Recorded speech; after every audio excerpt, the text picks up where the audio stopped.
The great chamber of the Galactic Council floated in the silent dark of space orbiting the bright star Verilis.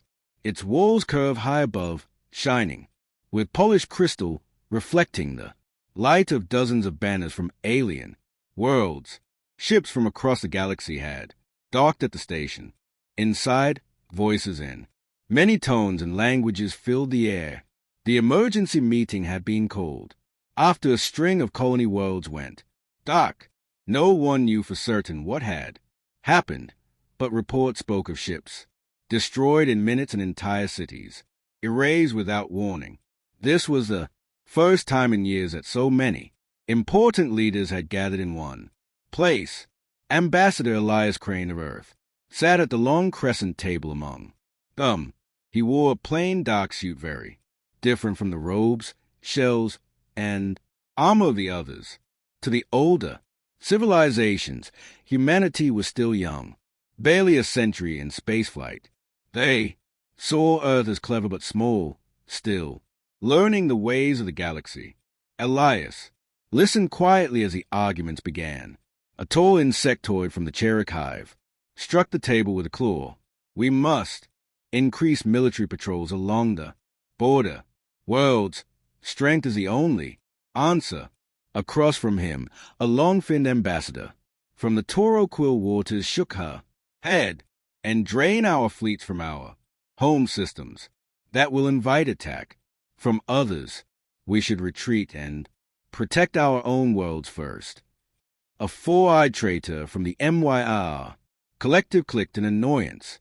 Your fleets are useless if you cannot even locate the enemy. We need information, not blind fighting. One after another, the voices rose. The chamber grew hotter with anger and fear. No one could agree. Every plan seemed to help one group, while risking another. Elias kept his hands folded on the table, his expression calm. His dark eyes moved from one speaker to another. He had seen this before, leaders talking in circles, while the danger outside grew closer. The council chair, a silver-skinned being from the Vela Dominion, tried to restore order. Please, we are here to face a common threat. Let us but another. Argument cut in before the sentence was finished. Elias cleared his throat. The sound was small compared to the booming alien voices, but it carried in the sudden pause. If I may, he said, his tone casual, almost light. Earth already has contingency planned for every species in this room. The words dropped into the air like a stone into still water. For a moment, no one moved. Dozens of eyes, lenses, and sensory stalks turned toward him. The mirror trader tilted his head sharply. The insectoid froze mid-click. Even the Toraquil ambassador's gills stilled. What did you say? Asked the Chahives representative, his voice low and dangerous. Elias repeated, his voice steady. Earth has contingency plans for every species here. Some for helping you if you're in danger, some for defending ourselves if things go badly between us. We prefer to be ready for any situation. Murmurs began. Some were whispers, some were harsh clicks, some were musical notes. The translations from the council's network overlapped in the chamber. The Toro Quill ambassador leaned forward, her thin hands curling. Why would a young world like yours think it necessary to plan for all of us? Because Elias replied simply, it is better to be prepared than surprised. He leaned back slightly as if discussing something as ordinary as weather reports. We have evacuation routes ready for your ocean worlds, medical compatibility, charts for your species, defense, countermeasures against plasma-based fleets, and yes, he glanced around the table, strategies in case someone decides Earth is better conquered than befriended. The murmurs grew louder. Some voices carried suspicion, others carried something like respect. The maid traitor gave a sharp laugh. You expect us to believe this? A world barely out of its Cradle claims to have thought of every possible war, every possible rescue. Elias shrugged. We have not thought of every possibility, but we have prepared for as many as we can. It is part of who we are. The velour chair rapped a table with a silver hand. Ambassador Crane, these claims are unusual. The council may require proof. Elias met the chair's gaze. That can be arranged. He did not raise his voice, but his words carried weight. The tone was not boastful. It was matter-of-fact, as if speaking about an inventory of supplies for the rest of the meeting. The earlier arguments seemed to lose their heat. Representatives kept glancing toward the human ambassador as if trying to read the truth in his face. Elias said little else. He had already said enough to change the direction of the day. Outside the chamber's high windows, the star burned brightly, its light spilling over the banners of every world. But inside the glow of curiosity, and a hint of unease had begun to spread. Earth had just shifted the balance of the room, and everyone knew it.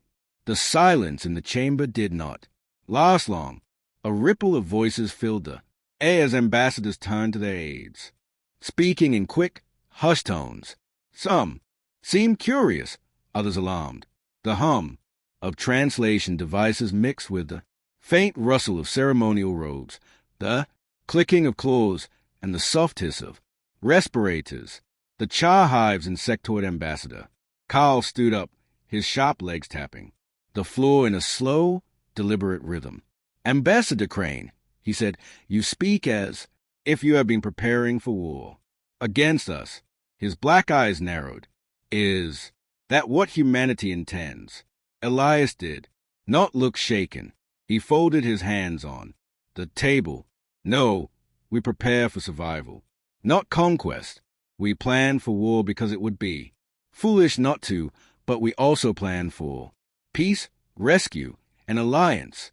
These plans exist for every known species, not just yours. Across the table, the Torricool waters. Representative Les Ariel tilted her head. The movement sent ripples down her shimmering fins. You say you have medical data for my people. How? We have not shared our biology with your world. Elias's mouth curved into a faint, polite smile. We study what we can from public records, trade goods, and shared environments.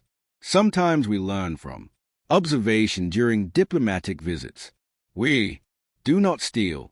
We collect what is already there, hidden in plain sight. A murmur passed through the room again. The mirror trader, Talvek, let out a sharp, clicking sound that might have been laughter or disbelief. And what of countermeasures? He asked. You said you had defenses ready for our fleets. Do you think we would attack you? Elias turned to face him directly. I think the galaxy is unpredictable. Your people trade fairly with us today. Tomorrow, perhaps not. We hope it never happens. But hope is not a plan. We keep both. The velour chair tapped the table again. Ambassador Crane, such preparations could be seen as dangerous. Knowledge is power, and power can create fear. Elias nodded.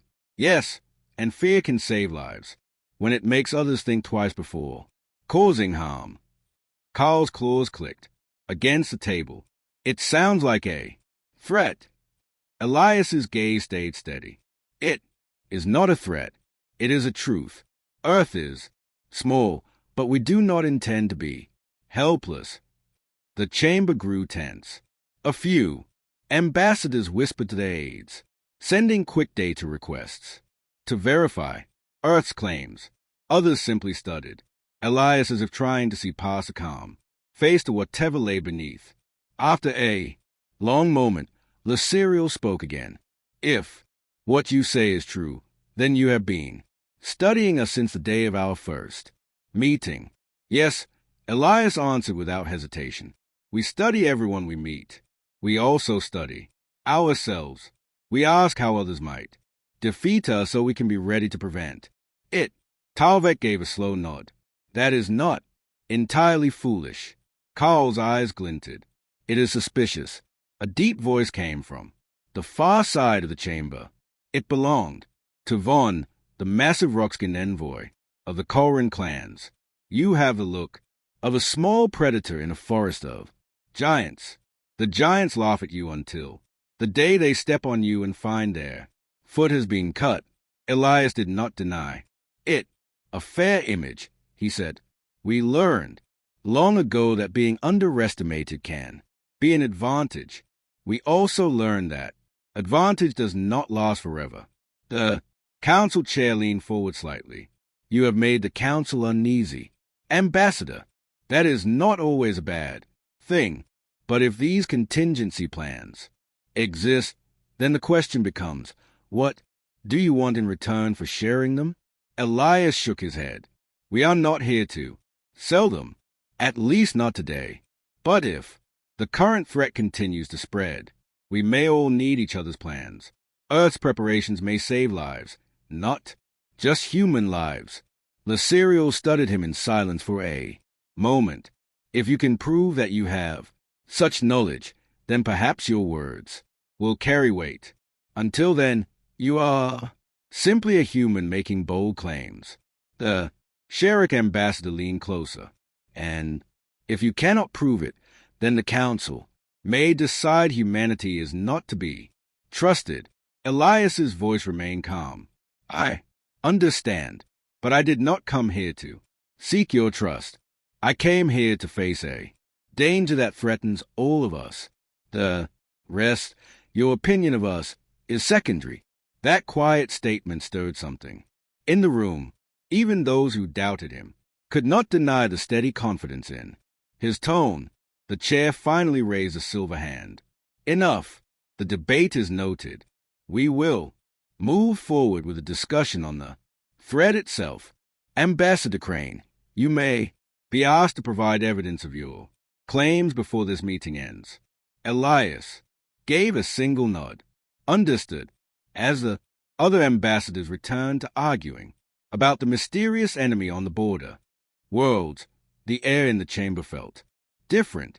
The earlier heat of fear and anger had been replaced by something cooler, sharper, the weight of suspicion.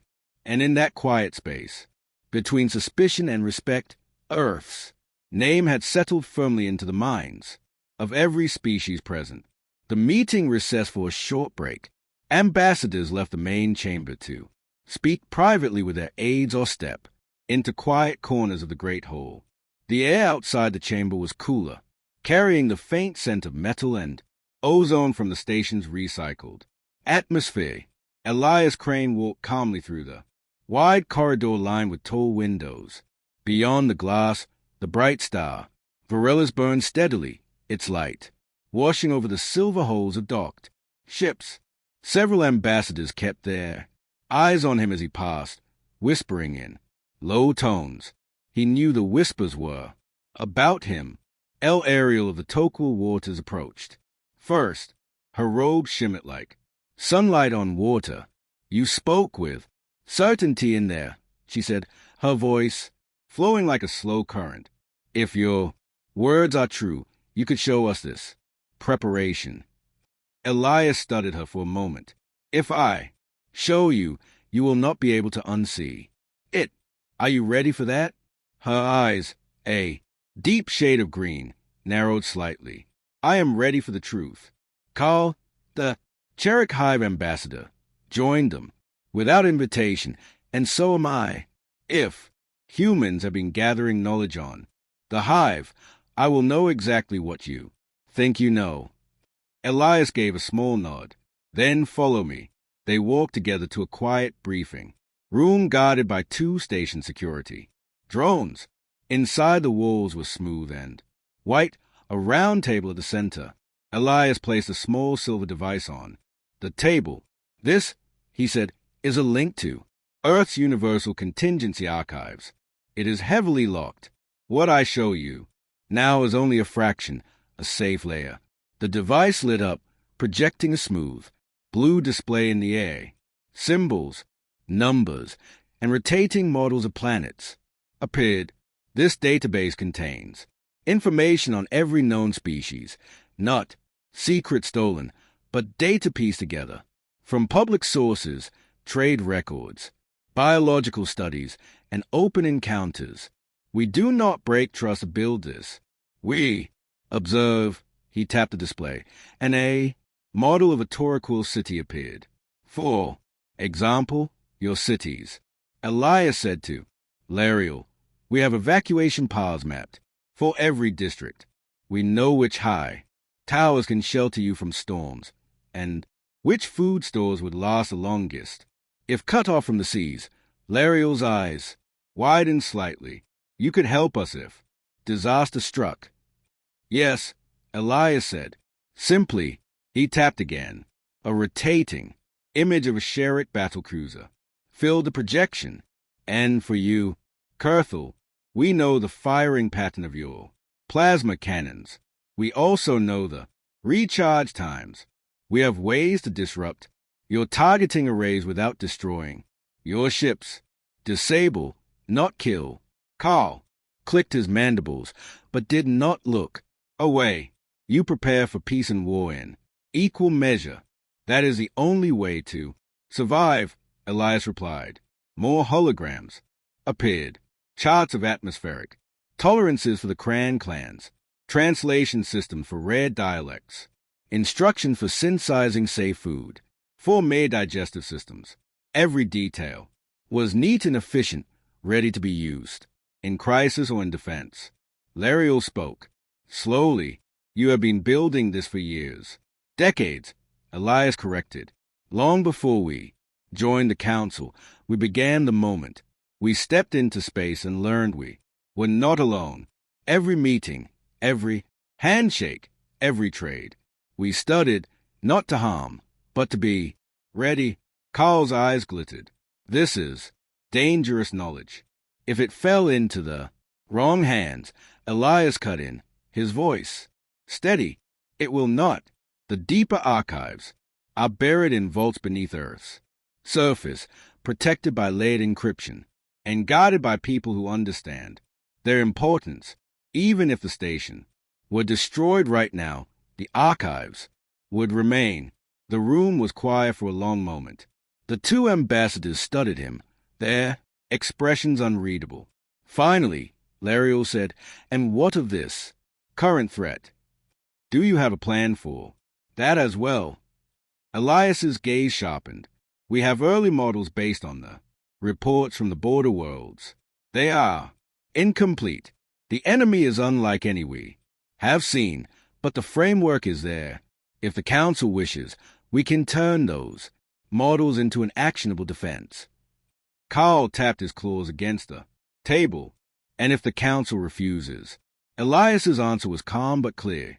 Then Earth will act alone to protect itself and those willing to stand with us. That statement hung in the air. It was not a boast, but it carried weight. Lariel exchanged a glance with Carl, then stepped back. You should prepare to speak in the chamber again. If the enemy is real and close, your plans may be needed sooner than you think. Elias powered down the device and slipped it into his jacket pocket. They already As they left the room, the distant sound of alarms began to echo through the station's halls, a deep, rising tone that cut through the hum of conversation. Somewhere outside, danger was moving closer, and Elias knew the Council would soon have to decide whether to doubt him or follow him. The alarms echoed loudly through the grand chamber, their sharp tones cutting through the murmurs and whispered talks. The great windows, which had shown the calm star Verilis moment before, now framed the dark emptiness outside where blinking red warning lights pulsed on the docked ships. Ambassadors froze in place. Some stiffened with fear, others exchanged worried glances. The peaceful meeting had shifted suddenly to urgent crisis. The velour chair banged a silver hand on the table, calling the chamber to order. Attention all, reports confirm.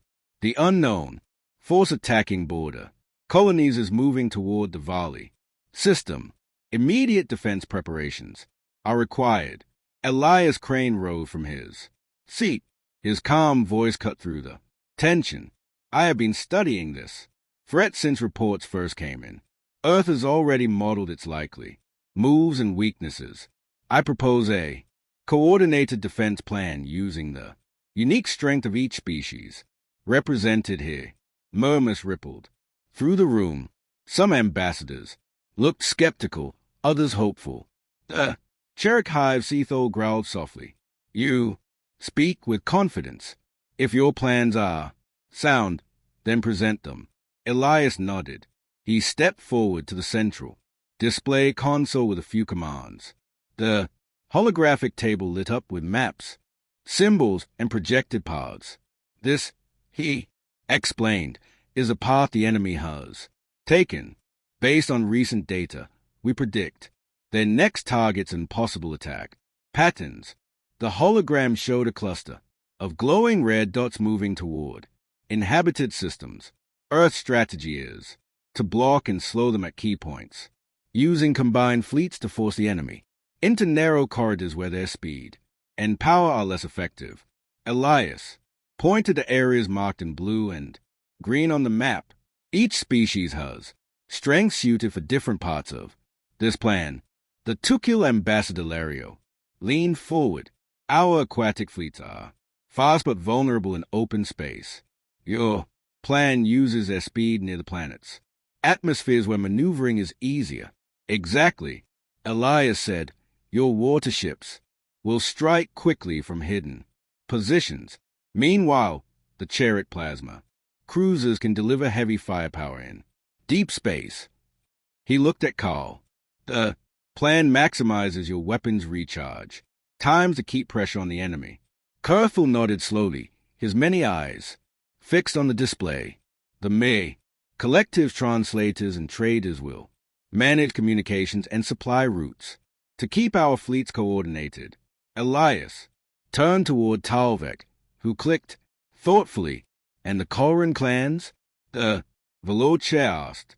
The Krans. Rock-skinned warriors excel at boarding and close-quarters defense. Elias replied. They will secure captured enemy vessels and protect supply lines. He glanced at Vaughn, who gave a slow nod. The chamber buzzed with new energy. The ambassadors started asking questions, discussing details, and suggesting small adjustments. The early fear began, turning into hope and cooperation. But then a sudden alert flashed on the main screen, a warning of enemy ships detected near Verilis' outer defense.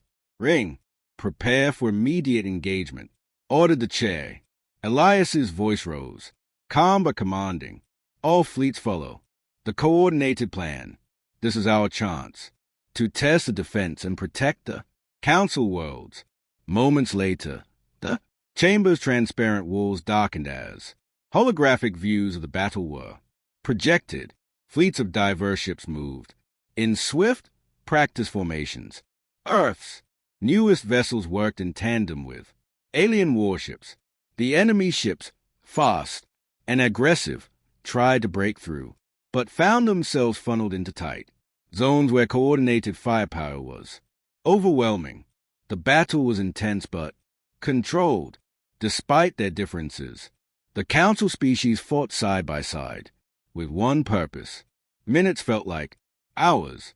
Then finally, the enemy fleet began to retreat, its ships retreating back toward the dark void beyond. Cheers and sigh of relief filled the chamber. Some ambassadors shook hands. Others bowed respectfully to their allies. Elias allowed himself a small smile. The victory was only a beginning, but it was proof that Earth's preparations had value. The Veloce spoke again, her voice steady. Today, humanity showed wisdom beyond its years. Ambassador Crane, you have earned our attention and respect. Elias nodded. Thank you.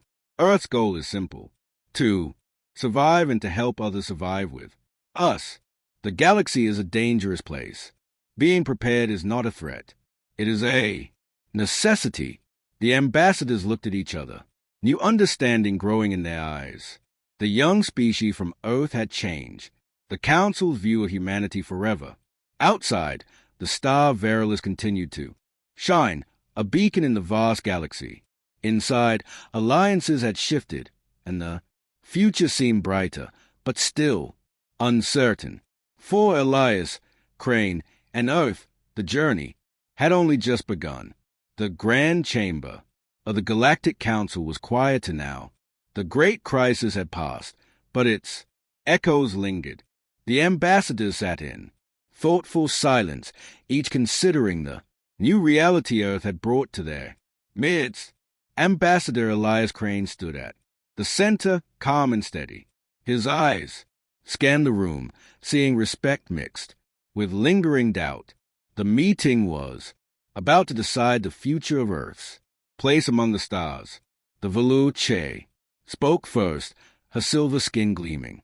Softly, the Council has witnessed Earth's strength, wisdom, and willingness to act in the face of danger. You have shown that your people prepare not only for themselves, but for all. A murmur of agreement spread. The Torquil Ambassador Las Ariel nodded. Slowly, your contingency plan saved many lives today. It is clear Earth has thought deeply about survival in this galaxy. Carthol of the Cheric Hive tapped his claws thoughtfully. Though your methods may seem unusual, your results speak for themselves. The Hive respects your caution and readiness. Tav of the Mere Collective lean forward. Sharing knowledge could benefit us all, but trust must be earned. Elias acknowledged their words with a humble nod. Earth does not seek to dominate or control. Our goal is survival. Survival through preparation, cooperation, and respect. The chair raised her hand for silence. The Council will accept Earth's offer to share portions of its universal contingency archives under strict agreements. This knowledge will be protected and used to safeguard all. A wave of whispers spread. Some ambassadors smiled, others exchanged serious looks. The agreement was historic. Last Serial spoke quietly to Elias. Your people's careful study and readiness give us hope. Perhaps humanity will become a pillar of peace and strength. Elias smiled softly. We hope so, but we remain vigilant. Trust is a path, not a destination. The meeting ended with a renewed sense of unity. The galaxy was still a place of dangers and mysteries, but together they would face it stronger than before. After the council chamber emptied, Elias walked alone through the corridors. The stars outside sparkled cold and distant. He thought about Earth, a small blue planet far from the center of power. A young officer approached carrying a sealed datapad. Ambassador, you have a message from Earth Command. Elias took the pad and read quietly. It was a simple note. Prepare for new challenges. The galaxy watches. He pocketed the data and looked out at the stars. Humanity had changed the course of the council. They had earned respect through calm, strength, and quiet preparation. But Elias knew this was only the start. The galaxy was vast, full of unknown dangers, and new friends yet to meet. He smiled to himself. We have enough secrets to survive, he thought, and enough hope to thrive. With that, Elias turned and walked toward the docking bay. Earth's next chapter was just beginning, and this time no one would underestimate them.